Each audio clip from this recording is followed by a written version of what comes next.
Dito na nga tayo. Oh, ayan.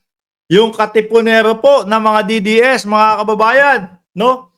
Si Binoy kasi, idol niyan si Bonifacio, mga bossing. Idol po niyan si Bonifacio. Lagi yung Bonifacio, KKK, no? Pero kaya Binoy din ho natin makikita o narinig, mga kababayan, na kulang tayo sa kagamitan, no? No?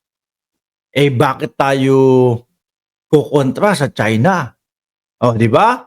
Yung si Bonifacio po, mga kababayan, nung panahon po, nung kanilang pakikipaglaban, pakikipagdigma, naalala nyo po, mga gulok lang po ang dala nun versus po laban doon sa mga mahahabang mga rifle at mga barel, no? So doon pa lang ho, malayong malayo na si Robin Padilla at si Andres Bonifacio. Ngayon, ito ang sabi ni Salvador Panelo, mga kababayan. Si Robin Padilla ang gaganti yata, mga bossing. Oh, pakinggan po nyo yung sinabi ni Panelo. Nag-usap kami ni Presidente Duterte. Ayan, sabi ni Ram J. Negros Island, 1,713 viewers. Oh, mag-like daw kayo. Nag-usap kami ni Presidente Duterte and he agreed with my suggestion. Oh, na kung si Inday talaga iko-convict nila o ipapakulong. Siguro ramdam na po talaga nila. Naku, may kalalagyan talaga si BP Sara, no? Unang-una diyan sa confidential funds na hindi maipaliwanag. Pangalawa, yung pagbabanta po sa tatlong personalidad na si Pangulong Bongbong Marcos, si First Lady Lisa Araneta Marcos at si House Speaker Martin Romualdez. Mga bossing, doon po ramdam na nila na meron talagang patutunguhan na hindi po nila gusto kay BP Sara, no? Nag-usap kami ni Presidente Duterte and he agreed with my suggestion na kung si Inday talaga iko-convict nila o ipapakulong nila, hindi na makakatakbo. Correct yan. Kapag po na-impeach ang Vice Presidente, mga kababayan, disqualified na po siya sa pagtakbo bilang presidente sa 2028. Kung sakali naman na kaso lang, makakatakbo pa din po ang Vice Presidente. Kaya nga po no, yung sinasabi ng mga DDS, hindi matutuloy ang impeachment. Opo, totoo po yun. Ngayong taon, no? Kulang na po ang oras, kulang na po ang panahon. Ilang araw na lang, 16, 17 araw na lang at 2025 na. Ngayon, hindi. At ang nakikita ko po na pagsulong ng impeachment na yan, mga kababayan, kapag wala na si Bato de la Rosa, kapag wala na si Bungo, kapag wala na si yung mga Cayetano, pag wala na si Tolentino, diyan sa Senado. Diyan na po yan, mga bossing. Konting panahon lang upang sa ganon, mga kababayan, pag lumusot po sa Kongreso, lusot na din po agad-agad sa Senado. Napakadali. Pero hanggat nandyan po yung mga personalidad na kagaya po ni Bato, ni Bungo, ni Tolentino at yung mga pro-DDS at wala pong ibang ginawa kundi ipagtanggol lang ang dating Pangulong Duterte, kapalmuks po yung mga yan Boboto po yan ng no to impeachment dahil po ang dahilan nila, kakampi nila si Inday Sara Duterte. Hindi po dahil merong sapat na ebidensya para ma-impeach ang Vice Presidente. No? So, yung mga DDS, medyo hintayin nyo ng konti pagkatapos ng eleksyon. O yan. Diyan mangyayari, nakikita ko. Yan ang tama na oras para sa impeachment. So, ngayon daw po, hindi na makakatakbo si BP. No? Dahil nga kapag ka-impeach, disqualify na. At nakakulong daw, sabi ng iba. Robin Padilla daw po sila, mga kababayan. Robin Padilla tayo. Yun ang walang tatalo. Naknagtin na pa. Naramdaman, naka-experience na mag-number 1 sa Senado. Kaya ho ang tingin nila, mga bossing, makakaulit si Robin Padilla. Unang-una, kasama po ang boto ko diyan sa nakapagpa-number 1 kay Robin Padilla. Pangalawa po, kasama po ang mayoryang Pilipino diyan sa boto na nakapagpa-number 1 kay Robin Padilla. Ngayon po, Panelo, no? Puro kayabang. Ngayon, Panelo, ang majority ng mamamayang Pilipino ayaw na kay Robin Padilla. Ito yung talagang totoo. No? Ito yung talagang real talk, mga kababayan. Ito po talaga ang nakabudol sa atin. Si Robin Padilla, mga bossing.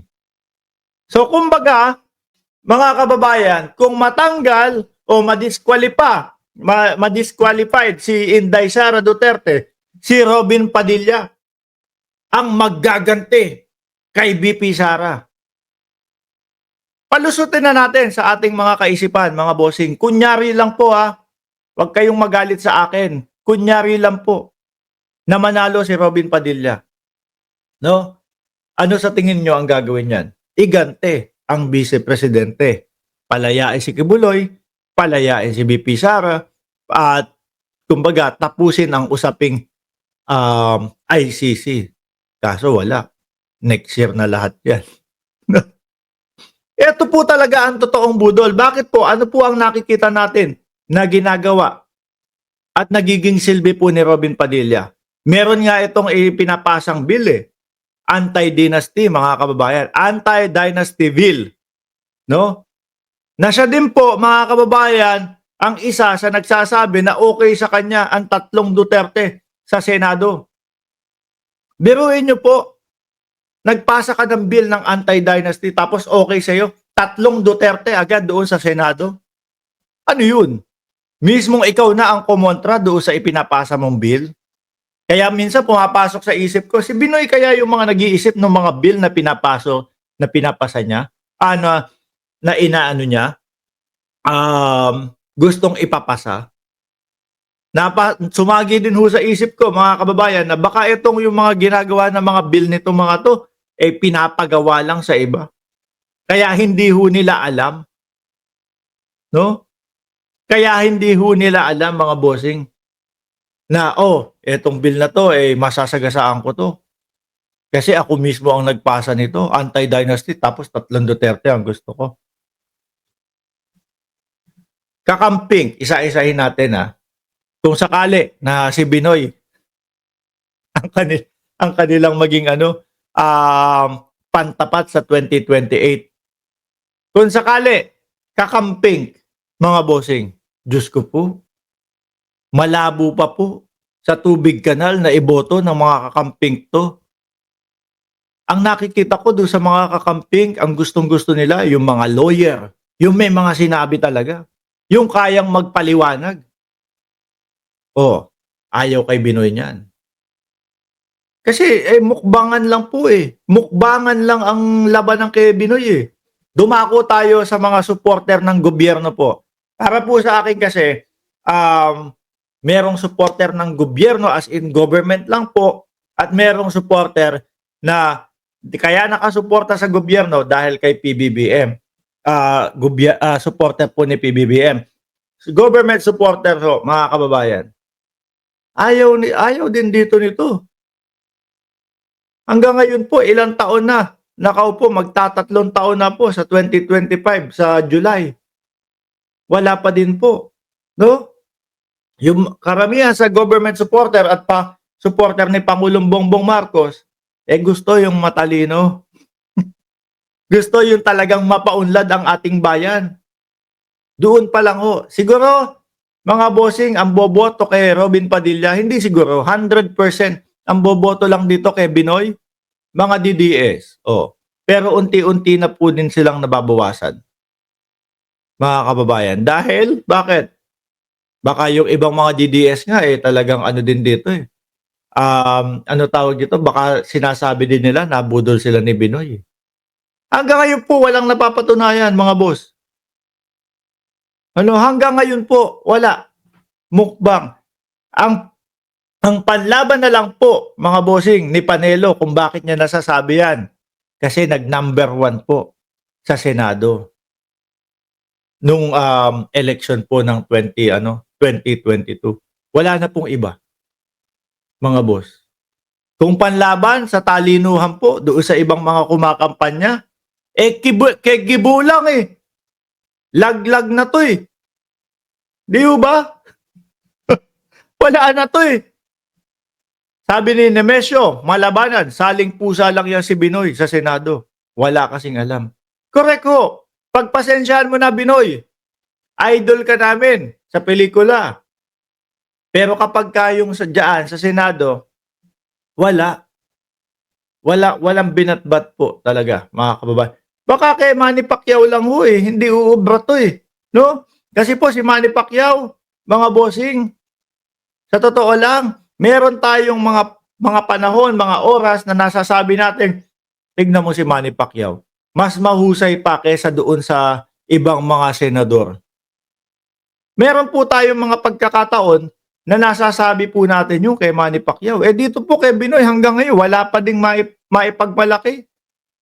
Ano? Nakaisa lang sila nung 2022. Pero hindi ibig sabihin mauulit. Hindi ibig sabihin na pagbibigyan ulit ng sambayan ng Pilipino, mga kababayan. Kaya, diyan sa mga Duterte, diyan sa kampo ng mga DDS, umisip kayo ng ibang ipantatapat. No? Umisip kayo nung may ibubuga. Hindi yung Robin Padilla. Kahit alam nilang mahina ang kokote. Pero Robin Padilla tayo kasi malakas yan. Nag-number 1 niya sa Senate. Tanungin mo kung may iba pang dahilan. Wala na. O, yun po ba yung mga tao na nagmamahal sa ating bayan? Hindi po. Ang mga taong nagmamahal sa ating bayan, mga bossing, yung talagang iisip ng isang tao na alam nila na maganda ang magiging epekto at maganda ang bibigay na resulta sa sambayan ng Pilipino at sa buong bansang Pilipinas. Mga boss. Sabi ni Oscar Santo Domingo, yung ads ni Bato, kuha pa nung 2017, si Digong nyo pa ang presidente. Wala naman silang kasi. Yun at yun lang din kasi ang maipagmamalaki nila. Wala na hong iba, mga kababayan. Sabi ni Efren, escape o escape. Kung escape o escape, hindi yan si ex-convict binoto ng taong bayan. Binoto lang yan ng NPA, IPNA. Ano yung IPNA? Sabi ni Romeo Mapalo, panis yan kung gustuhin ni Chavit Singson na tumakbo sa pagkapangulo sa 2028. Anyway, mga kababayan, tingin ko naman bulalas na lang ng mga bibig nila ito dahil wala na silang mapili, wala na silang maipanlaban po para mabalik sa kanila yung posisyon ng pagka-presidente, no? Dala na lang po yan dahil nag-number 1 si Robin Padilla noong 2022. Pero ako po, bago tayo matapos, sasabihin ko ito, hindi na po mauulit yun. Malabo na po. Baka nga pagka kunyari si Binoy, kasama doon sa tatakbo sa midterm election, baka hindi na po makapasok sa number 12 to eh. Baka nasa number 15 o 20 na din ho ito, mga kababayan. Kasi nakita na wala naman din palang magiging saysay sa Senado. Okay, maraming salamat po mga Boss Chief Amo Sir. Magpapaalam na ako. Sabi ni Dayan, buena pe, ano naman ang gagawin ni Binoy? Sa 1,600 viewers, huwag niyo po kalimutan na mag-like, mag-subscribe, and mag-share dito po sa ating Mark Ramos channel. Maraming salamat and God bless po sa ating